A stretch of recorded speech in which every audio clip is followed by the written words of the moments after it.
Now let's talk about the center of mass, and we're going to develop the formula for that in this video. So first we need to know about the moment of mass about a pivot. So that's equal to the mass of the object times the displacement from the pivot. And it's a measure of the amount to which a mass wants to turn the system about the pivot. So looking over here on the seesaw, we have mass 1 here, and this guy over here, mass 2. Let's say you put the pivot point here. x1 is the location of mass 1, x2 is the location of mass 2. The displacement from the pivot from the center of mass to x2 is x2 minus x bar, and that's a positive number since x2 is to the right of the pivot. And on the left side, the displacement is x bar 1 minus x bar, and that happens to be a negative number because x1 is to the left. So to understand this bit about wanting to turn the system, so, if you have heavy items located far away from the pivot, you can see that there would be a lot of power to turn the system. So displacement times mass is an important concept. So the center of mass, where we're going to put that pivot point, is the location we should put the pivot so all the masses balance out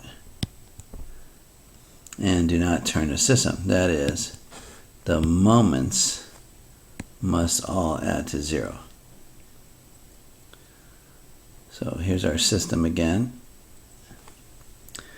The center of mass is going to be located somewhere around here on this beam, depending on how heavy these masses are. So the question is, where do you put the center of mass so that the balanced beam remains level and is not tipped?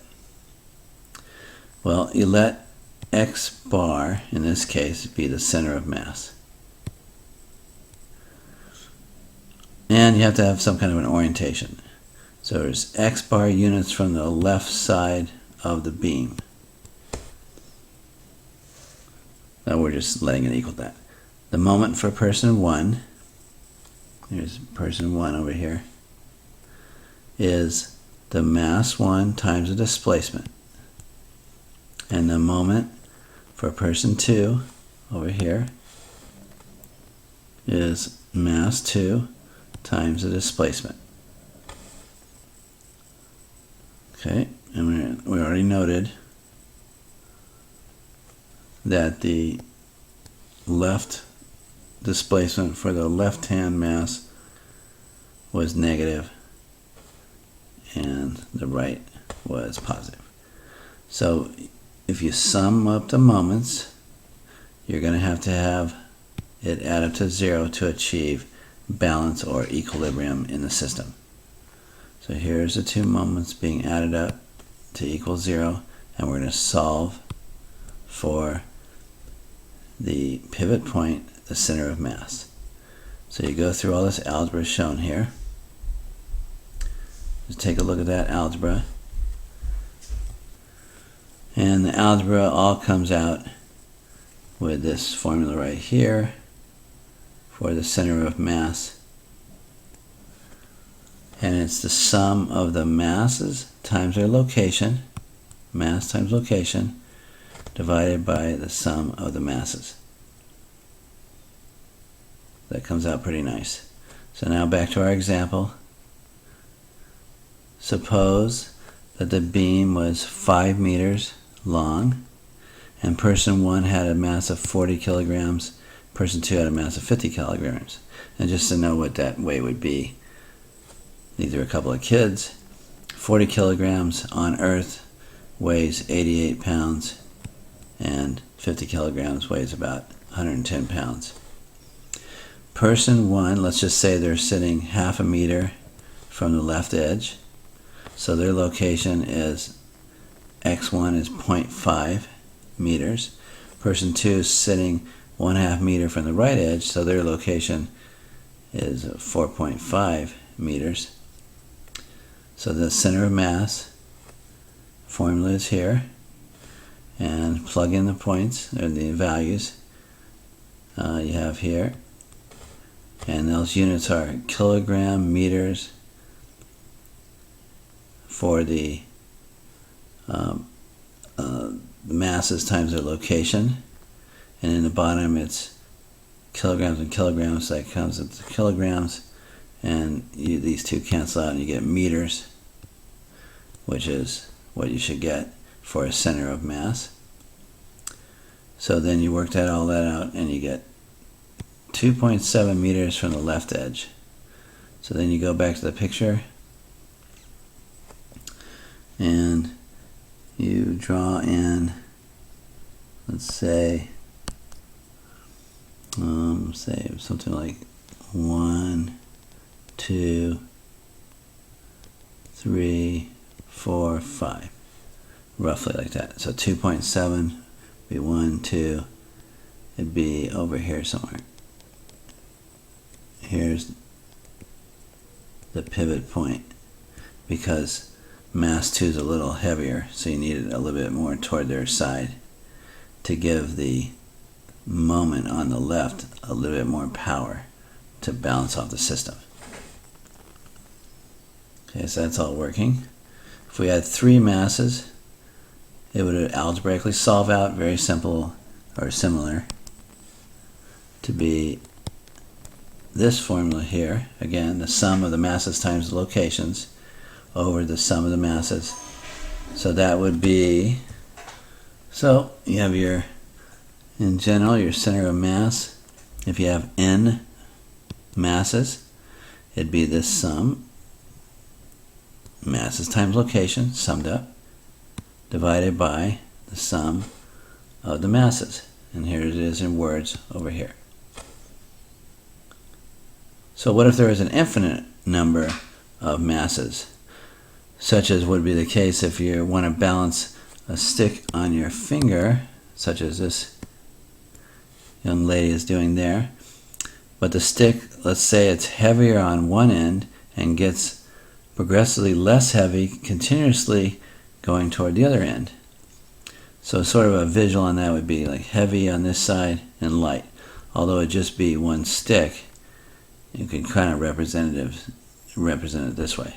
But actually it's the material making up the stick that's heavy mass and then light mass. And let's say that it's 5 meters in length,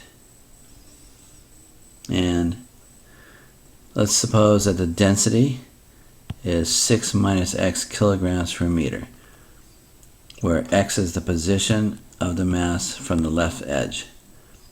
So when x is 0, you're going to have 6 kilograms per meter of density on the left side, and when x gets to 5, you're going to have 6 minus 5 is 1 kilogram per meter density. So the density is dropping linearly. Now at an x location on the stick, such as right here, the mass is 6 minus x kilograms per meter, that's the density, times what part of the beam that amount is good on a small delta x piece. Delta x meters. Meters cancel out and you're going to get kilograms, so that's your mass. So 6 minus x delta x. Then the center of the mass is the sum of the mass location and times location over sum of the masses, which is here. We see an integral coming, when delta x goes to 0 and you're right at the point with the mass, the sum converges to this integral here in the top, divided by this integral. So now you see where this x comes from. It's just a location. You work it all out with the calculus and the algebra. You get this. You get this for the other denominator integral. You divide the numbers, and it comes out with 40/21, which is 1.9 meters from the left end. So that's right here. So this is 1.9 meters from the left end. So in general, you have this. The sum of location of the mass times the mass, density times a little chunk of the beam, gives you how many kilograms that is, or what the mass is, over the sum of the masses, and that's for the one-dimensional case.